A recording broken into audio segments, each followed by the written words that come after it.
Good morning, everyone. This is Ain't Nobody Squeaky Clean. And as always, I appreciate you for joining the podcast. I hope you're getting everything you need from this. And if you aren't, reach out directly to me because there might be a topic that I haven't touched on that you want me to hit in the podcast. Or there may be something you want me to revisit. This is all about growth and learning. And if you're listening and something is hitting you or something is missing you, I would love to hear about it. Don't forget to subscribe and comment. So today I want to talk about something that I personally went through and a lot of ex-athletes go through.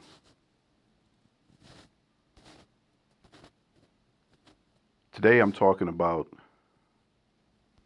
what happens when you stop being, quote unquote, the athlete. Not injured, not benched, not taking a season off. I mean when it's over. No more games, no more crowds, no more introductions, no more coaches blowing up your phone, no more teammates, no more Friday night lights, no more packed gyms, no more people asking for pictures or autographs, no more feeling important every time you walk into the room.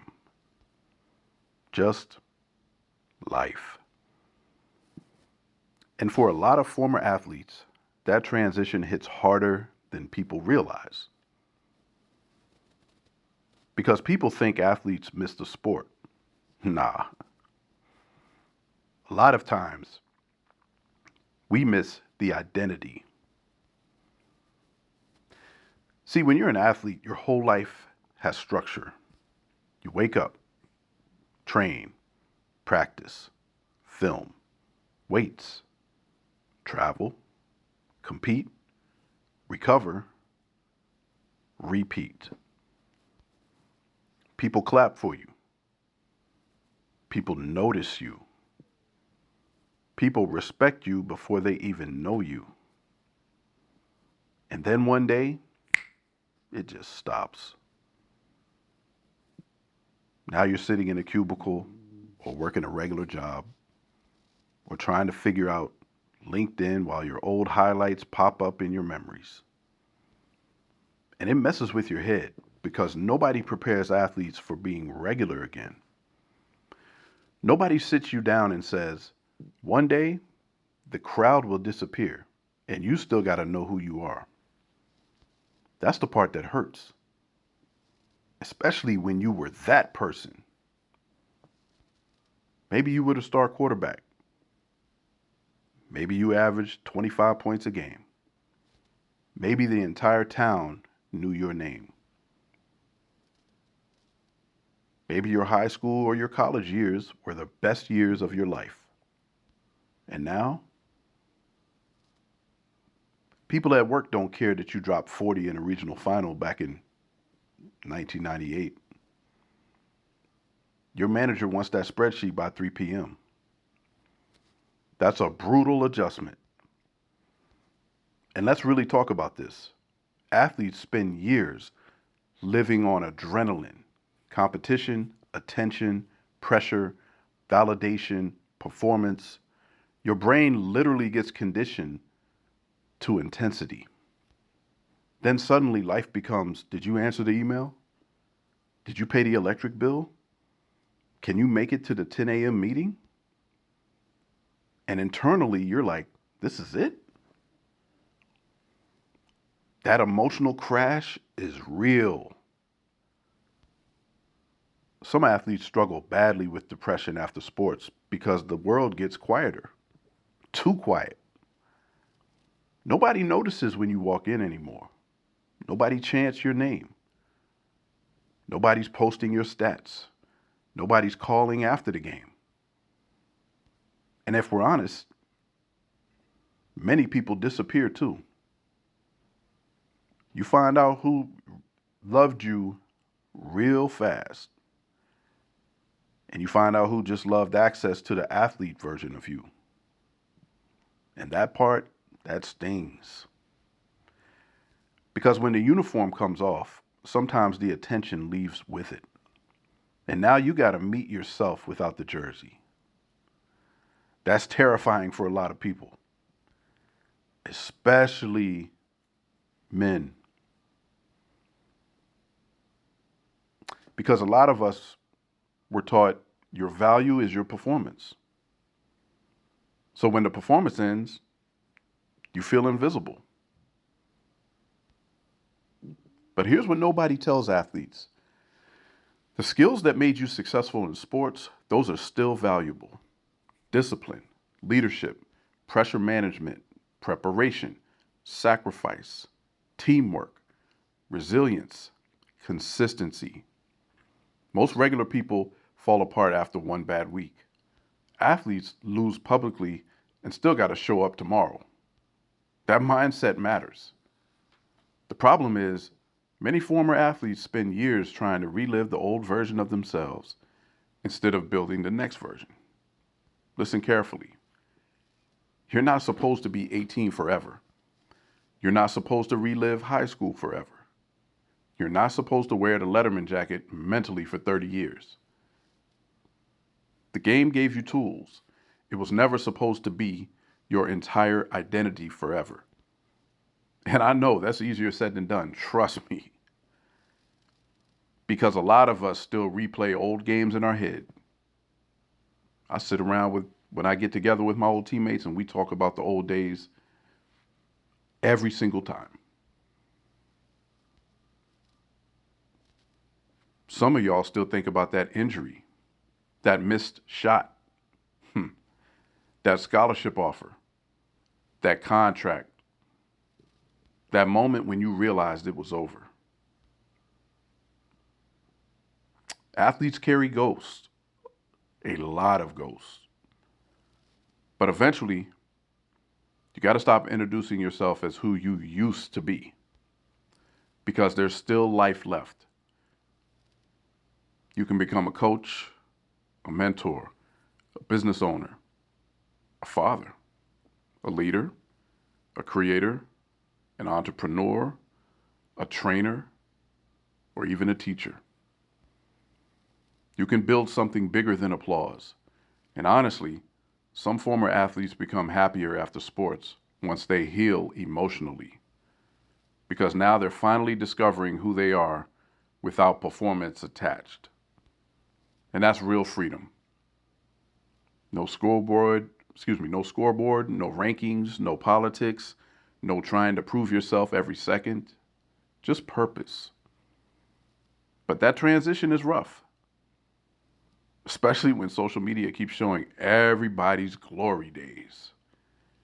You see old teammates posting throwback clips, championship photos, recruiting videos, and suddenly you're sitting there wondering, did my best days already happen? Let me answer that for you. No. Your most famous days may have happened already, but your best days, that's different. Some people peak in high school, others build an entirely different life afterward. And one more thing, the crowd was never supposed to love you forever.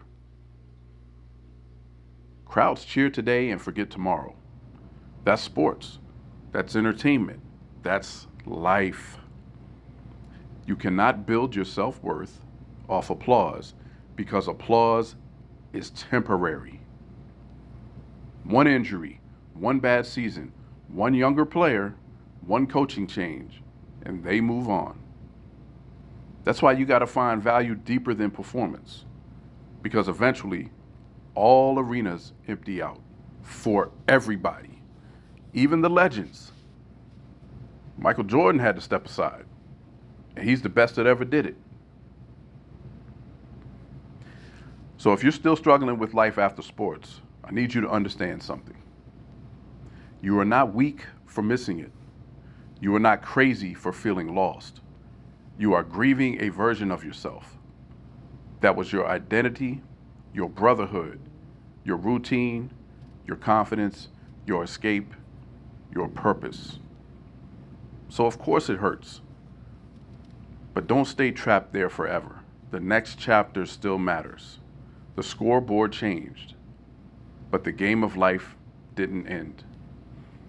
And honestly, some of the strongest people I know are former athletes quietly rebuilding themselves after the noise disappeared. No crowd, no spotlight, no fame, just growth. And that takes real strength because anybody can perform when thousands are cheering. Who are you when it gets quiet? That's the real test.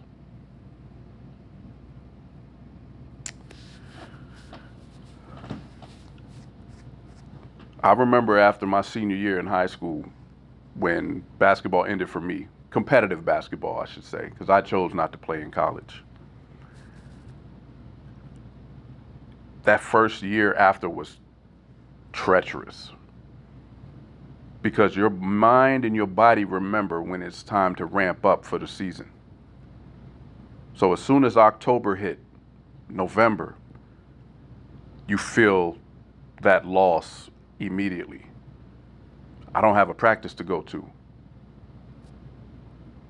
I don't have to go to the weight room if I don't want to. I don't have to watch film on the team that we're going to play next week. This is crazy. What's going on? Who am I?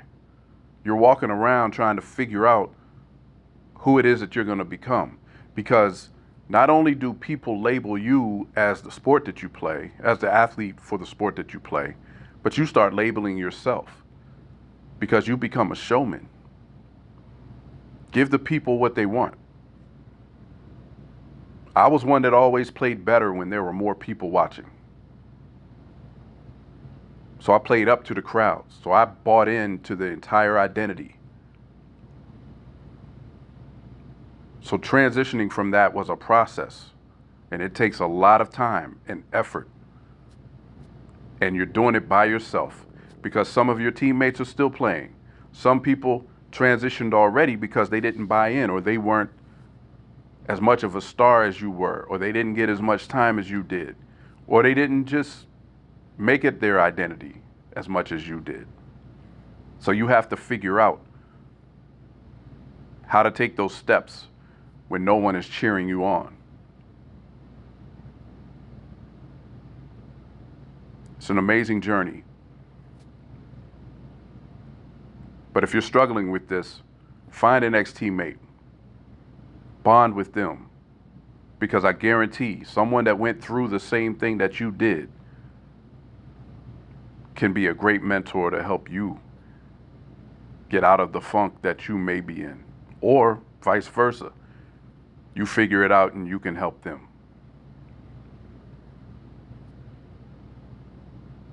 That brotherhood can go beyond the court. It can push forward in life because you guys shared that similarity for however long it lasted. I appreciate y'all for listening. And if this episode hit home, share it with a former athlete who's been struggling silently, trying to figure out who they are after the game. Because trust me, a lot more people are dealing with this than they admit. As always, this is Ain't Nobody Squeaky Clean. And until next time, I hope you have a blessed day and a blessed week. I'll catch y'all next episode.